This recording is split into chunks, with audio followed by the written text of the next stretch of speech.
If I may, I think I agree with a lot of what you're saying. I think my only problem is, and I will speak for all the people that backed Amorim through the summer and through the season and all this stuff, right? Last season, very clearly, our attacking players weren't good enough, right? Garnacho, head down player. He likes to play for self, in my opinion. Not exactly a team player. Hoyland lacks so much quality that is painful. Not a United player, in my opinion. Rashford, his inconsistencies, his ups and downs, and he's going clubbing in Belfast, and the culture, quote unquote culture problems that he creates. Not a United player, in my opinion. Gotta go. Anthony has never done it in a United shirt. Not a United player, in my opinion. Sancho, let's not talk about him. Not a United player, in my opinion. David De Gea, howler after howler when it was his time to go. Not a United player by the time it was time to go. We love David De Gea for everything he did when he was good, but let's be honest. Everybody in the TFT chats, and we can go back and find the clips. Everybody said it was time for him to go. So the point that I'm making is the quote unquote positive United fans said we can agree with all of those decisions because there's some logic and there's some reasoning behind it. His record was atrocious. And I'll speak for me in this instance. I said, let him get some new players, wait till the season starts. Let's see what he's got going on. But he has to win games. And there's no two ways about it. He had to win against Fulham. He didn't necessarily have to win against Arsenal. To be honest, a performance was what we needed, but he had to win against Fulham. He had to win against Grimsby today. He has to win against Burnley. So then the question is, when he doesn't win the games that he has to win, what's the consequence? I think he's done. I think he's done just like you guys think he's done. I think we've arrived to the same conclusion, going two separate ways, and the reasoning for our conclusions are slightly different. But I think the conclusion is the same, that I think he's done. I think for the positive fans that tried to hold on to some belief that maybe it's the players and he could turn it around and maybe there's some legs in the system, it just didn't work. And you know what? I'm fine to say, you know what? I was wrong. The guys that called out early, you guys were right. But he's got to go. And that's just the crux of the situation for me. Do you know what I would say as well to that? Like people that did call it, so people, Danny Devil in the details always said it wouldn't work. Fair play, right on this one. We all get some things right. We all get some things wrong when it comes to our clubs and rival clubs. I remember getting called a psychopath last year in one DM because I said Liverpool might challenge for the title. I got called a psychopath for that opinion. These things happen.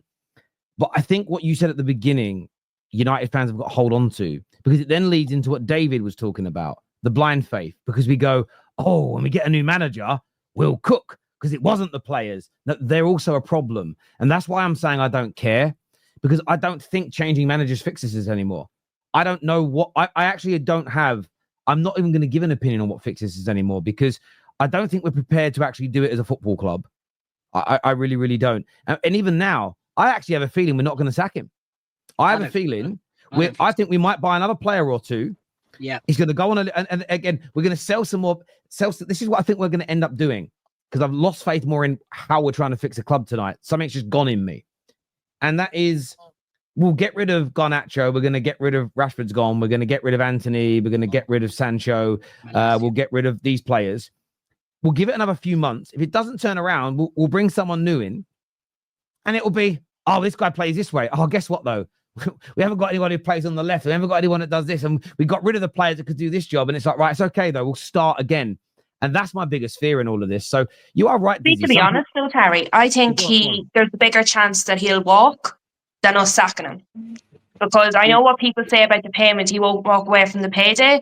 I don't think he seems to operate that way. He seems to be a bit of an ego man. Because actually, he came in very much saying something similar to what Bruno said. Bruno came out before in an interview and said, like, this is the way I play. I know some people don't like it, but tough luck, I'm not changing. That's basically what Amorim has come in and said about his system and his formation. This is my formation. This is what's got me success so far. I'm not changing it. He's stubborn like that. At the end of last season, both our manager and our captain came out and said, well, I'll leave if you want me to. We talk about leadership in our squad. We talk about mentality in our squad and in our club. And our manager and our captain are coming out waving the white flag at the end of the season. They've now come into a new season.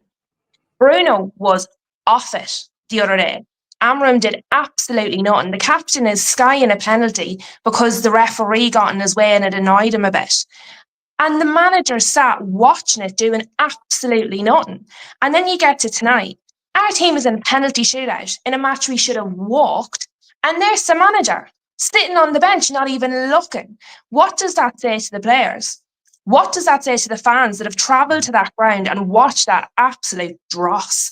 He can't even stand and look at it.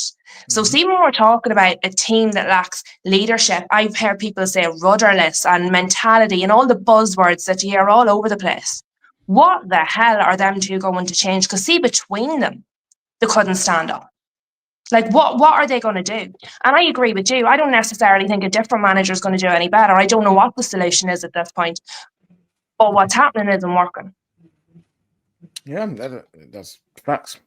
No, I hear you. I'm gonna go to a rival for a minute. Positive Dan, what you saying, mate? Oh, you muted, bro.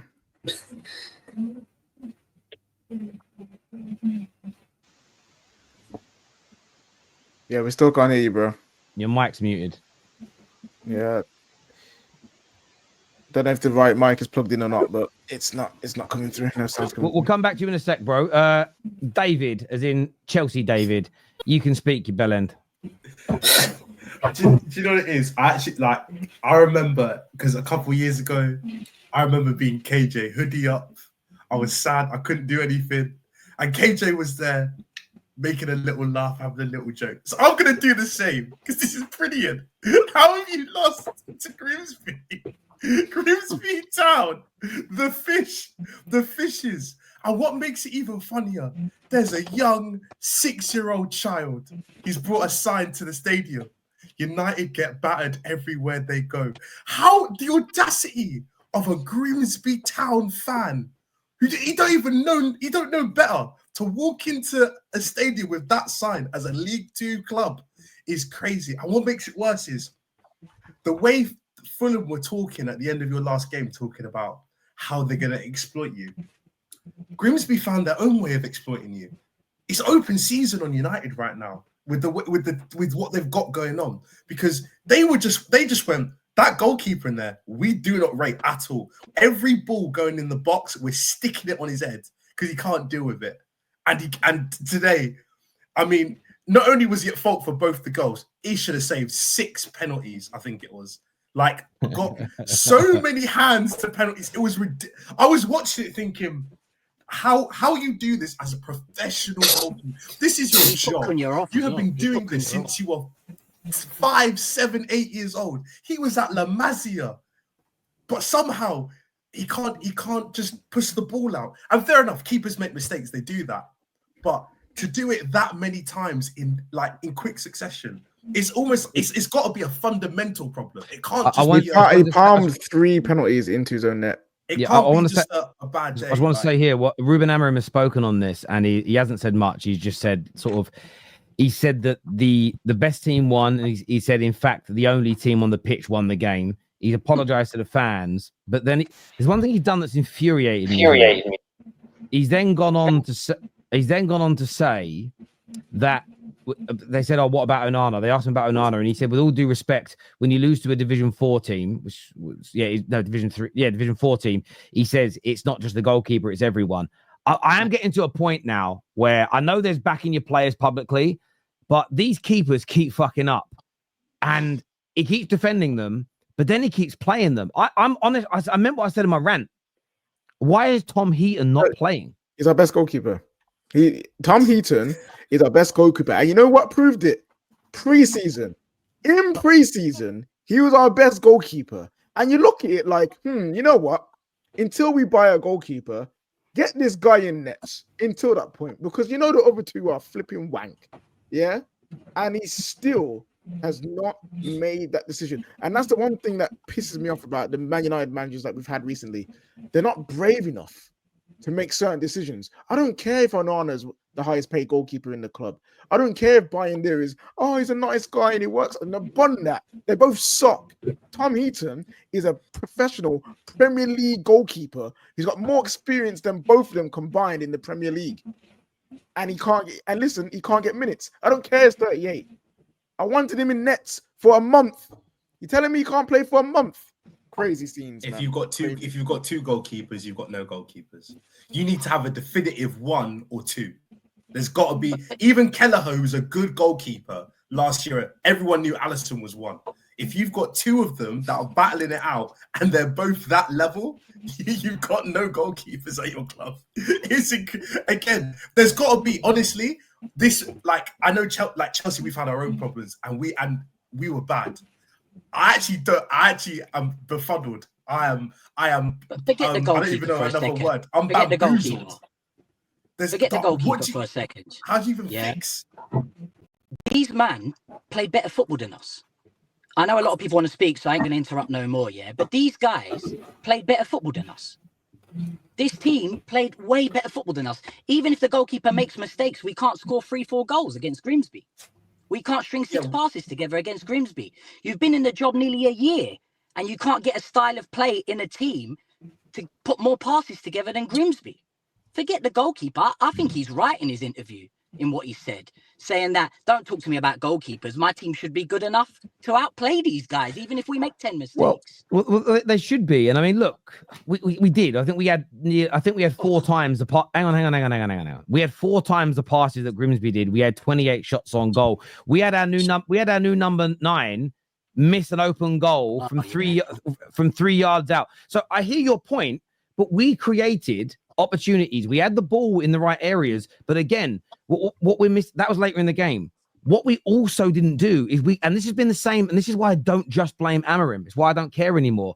We have not been able for a decade to handle high intensity game. We go to a place where a team fucking sticks it on us and the crowd's up. Our players' arseholes goal. They're pussy holes. Every single one of them. We had this. We were the better team against Sevilla, Europa League, 3 seasons ago. Yeah. We were 2-0 up. And we conceded a couple of scrappy goals. But we were the better team. We all remember the game. We were much better than them, right? We'd all agree. Went to their ground. The crowd was up. The press was up. And our players went, poop, poop, poop, poop, poop, poop. The arsehole's goal. They can't handle it. And this is why Ruben's right to a certain degree. But this is my problem with everything. Everything is, the goalies need criticising. The lack of goals need criticising. Our ability to handle pressure needs criticising. It's everything. Which is why, though, I get sacking the manager tonight. Let's do it. But that's why I have zero faith the next person's fixing us, because it's been the same every fucking time. Yes, it's worse now, but it will keep getting worse. And this is, again, people that have been in this space a long time that remember, I said it when we sacked Jose. If we don't fix certain fundamental issues with the club, like we spoke about on tonight's show, it might get better, but it'll end up being worse. It did. When Ollie was sacked, I was in the studio with KJ and we had Devil in the Details. My video's still up. I said, I'm excited about Ten Hag, the way he plays, but we've got to implement his style. It's going to take years to fix, but the culture at the club's mentality, the players handling pressure, we've got to work on a way of fixing that. If we don't, we might start well, but it will end even worse than Ollie's. And it did. Said the same thing this time round. And we're getting the same problems again and again and again and again, which is probably why I'm so jaded about the conversations, because the solution that people provide is so basic and ignores root cause problems. I find it so hard. That doesn't mean people are wrong about that, that symptom's an issue, but we have to look at more than just style of play. I think mentality still, for me, is an even bigger issue, because the lack of bottle in this team is fucking crazy. Look at the semi-final against Coventry. We were 3-0 up. They scored a goal. The crowd got up our asses. They're not a better football team than us. Come on now.